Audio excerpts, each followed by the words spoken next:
Hello everyone, welcome back to DICEonaHILL, and we're going to jump into today's topic very soon. But before we do that, I just want to give a big thank you to everyone who helped the channel, I should say, achieve the milestone of 500 subscribers in such a short time. It is really awesome. So thank you if you are one of those awesome people who helped the channel in doing this.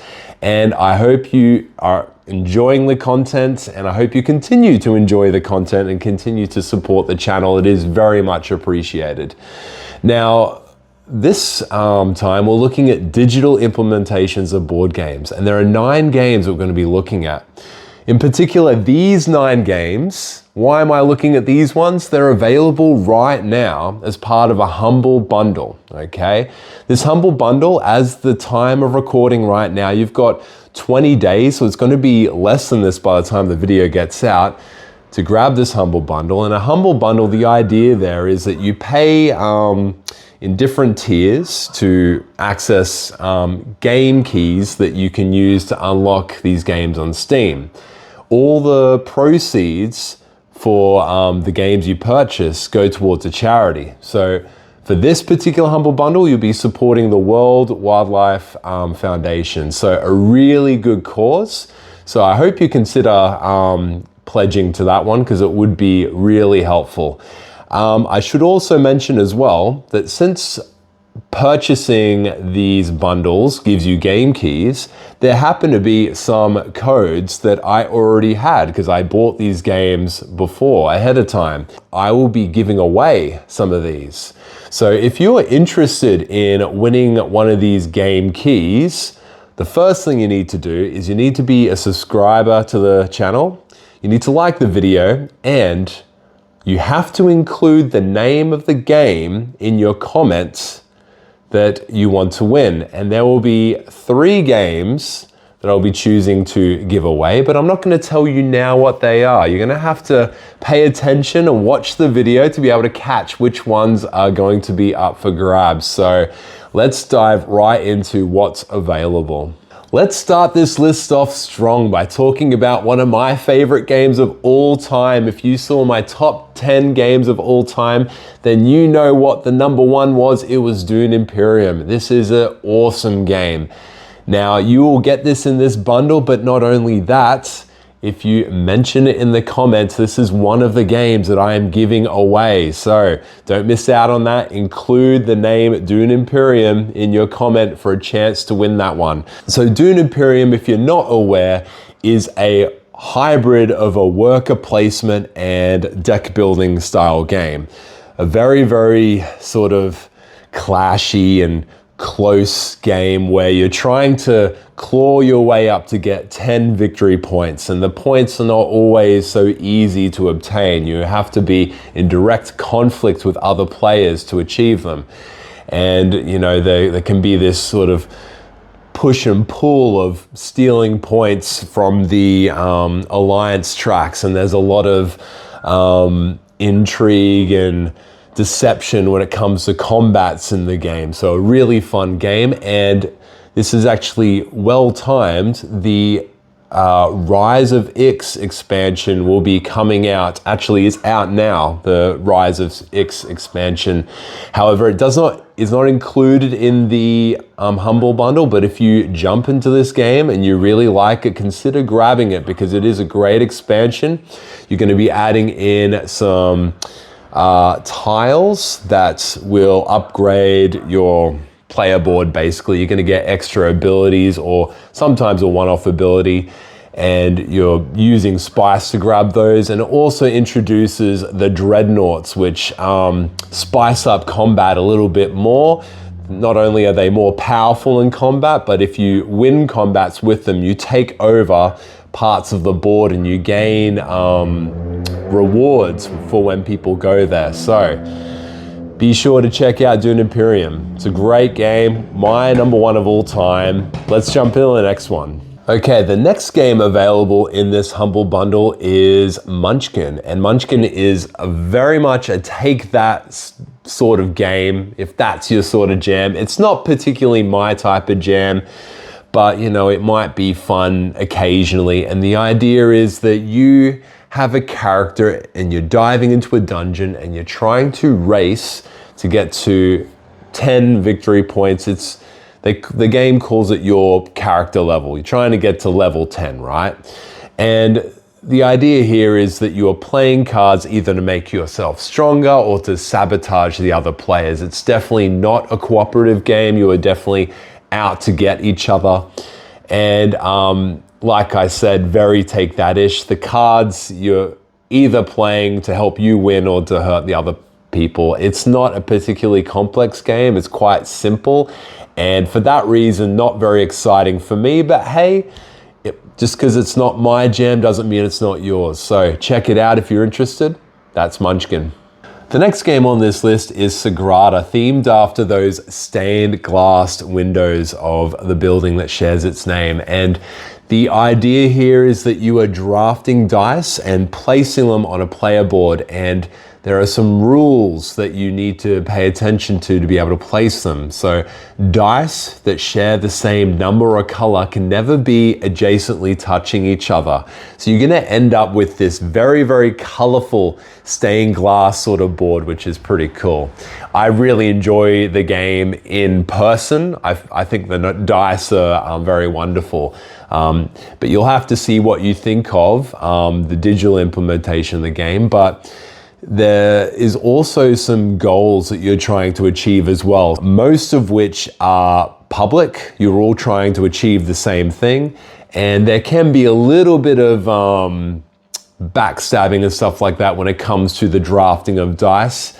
But I find that most of the time you're looking out for what you need. You're looking after your player board, particularly when there is more players. So in a two-player game, I could see it being very cutthroat and all that type of stuff. With Sagrada as well, you have abilities to change and manipulate the dice in front of you using these tools, which every player has an asymmetric board in front of them, and choosing a more difficult board will allow you to have more of these gems, which you could spend to activate these tools, which give you a potential advantage.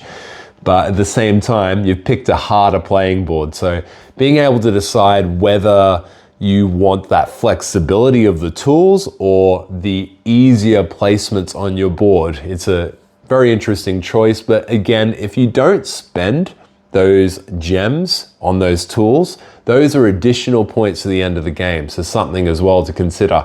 This is a great game. I've had a lot of fun with Sagrada, and I would recommend giving it a go if you have not tried it already. The next game on this list is Scythe, and if you are interested in getting the digital version of Scythe, make sure you comment down below because this one will be part of the giveaway. Now, Scythe I've talked about before. If you paid attention on previous videos, I had some negatives when it came to the game. I even went so far as to say that the game felt ruined to me. And let me give you a little bit of background on why I felt like that. You might be surprised to hear that I've actually played 90 hours of Scythe on Steam, if you look at my accounts. And why have I said that I feel like the game is ruined to me? Well, for me, I felt like the balance was off. I felt like the asymmetric factions were wildly different in power. And this was something that became very apparent to me after many, many hours of playing the game. Now, I still enjoy the basic idea of the game, that the player boards that you're using, the area control, the manipulation of all the resources and all that type of stuff. Plus the flavor and the art is really awesome as well. But for me, one thing that stops me from playing this game again in physical form is just that idea of that balance just doesn't work out. It very much doesn't, I believe so. And my experience playing this game is what's led me to feeling that way. But if you have not played Scythe before, it is definitely worth playing at least a few times. But I do feel that a lot of people agree with me when it comes to the balance of the game, that this is the biggest weakness of the game. But everything else that the game offers is still pretty solid. So if you can look past that imbalance, you might have a really good time.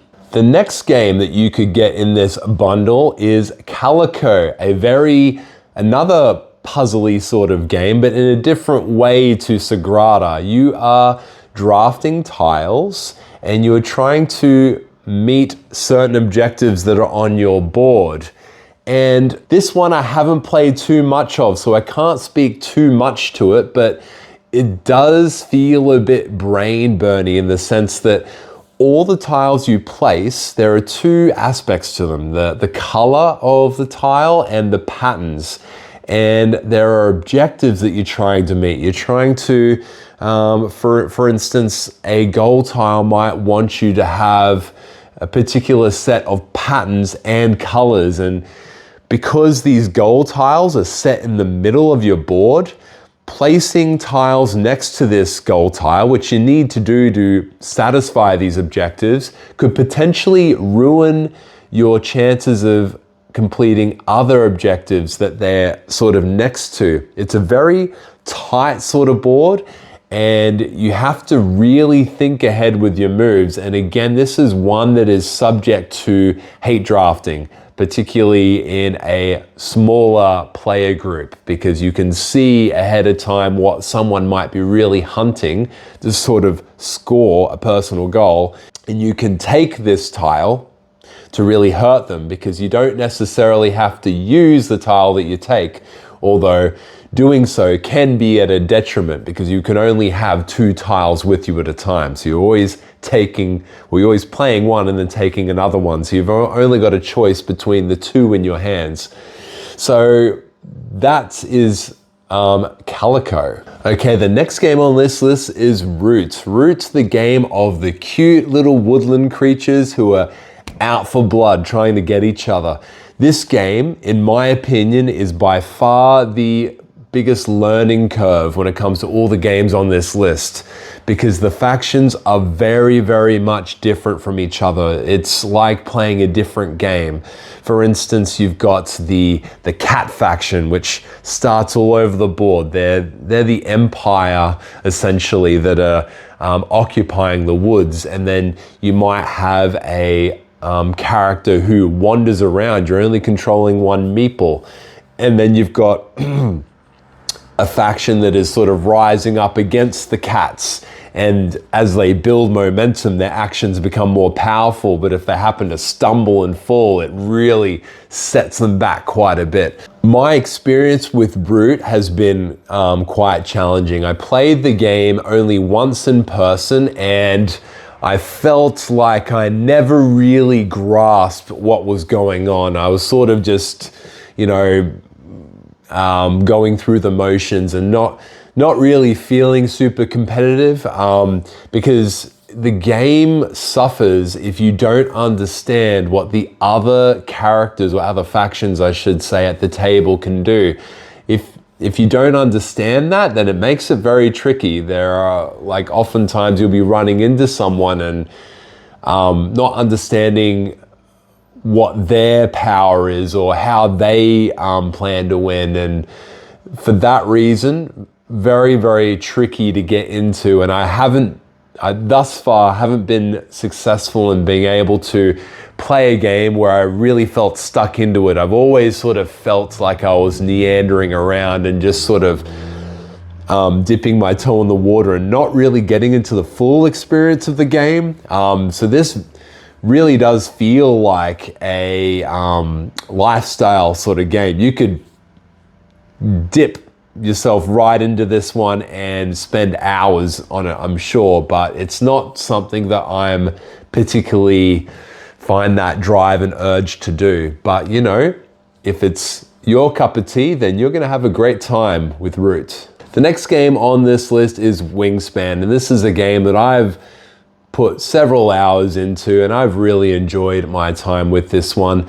The idea here is that you are trying to build a tableau of bird cards, and you need to do 4 different actions to be able to do this.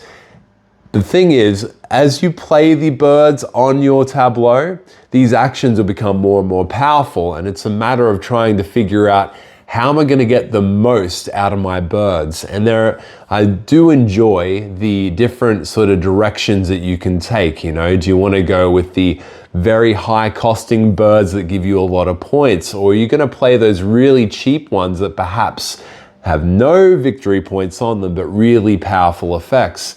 So the game is very interesting in that aspect, and one really worth checking out. Wingspan, yeah, it's a great one. The next game here is Everdell, and Everdell has you using worker placement to create a tableau of cute little woodland creatures.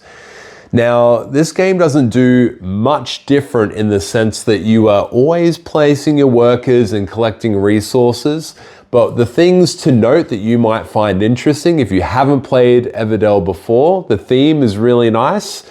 The cute critters could be something that you fancy, but in terms of gameplay, I really like that your actions, so long as you have the resource to carry out more actions or you have the ability to do so, you can just keep going and you're not sort of tied to the other players when it comes to rounds. If you're really efficient with your turns, you could be playing many more actions than anyone else. Another interesting aspect of this game is that as you are building up your card tableau, the buildings that you have there have a corresponding creature that you could play for free as long as you have that building, right? As a one-off. And I really like this because, in particular to newer players, it encourages them down a path. It gives them sort of a direction to go into, and you don't necessarily always have to do these things. If you would rather get another building or different characters, you're not trapped into a particular strategy, but it does give you that freedom of just getting that character for no cost, and I like that. The combo of the cards as well, a lot of the cards sort of work together, and I enjoy that aspect as well. So Everdell, a simple worker placement game, but it's got a lot of charm, so you might have a lot of fun with that one. So if that's you, check it out. Okay, the next game on this list is Terraforming Mars, and Terraforming Mars happens to be the last game in this giveaway. So if you're interested in this game, make sure you mention it in the comments. So Terraforming Mars is perhaps the longest game to play in this collection. I find that a game can go for maybe 2 hours, even against AI opponents. So it is a very long game. However, don't stress if you can't get a game completed in one sitting. You can save the state and come back to it at another time. The idea here is that you are trying to colonize Mars. You're trying to make it habitable to support human life, and you're doing that in a few different ways, raising that temperature, the oxygen, making sure that there's wildlife and foliage so that everything can sort of live there. And you can also sort of build up a card tableau, which is probably one of my favorite ways to play the game, giving you additional actions that you could be performing on your turn.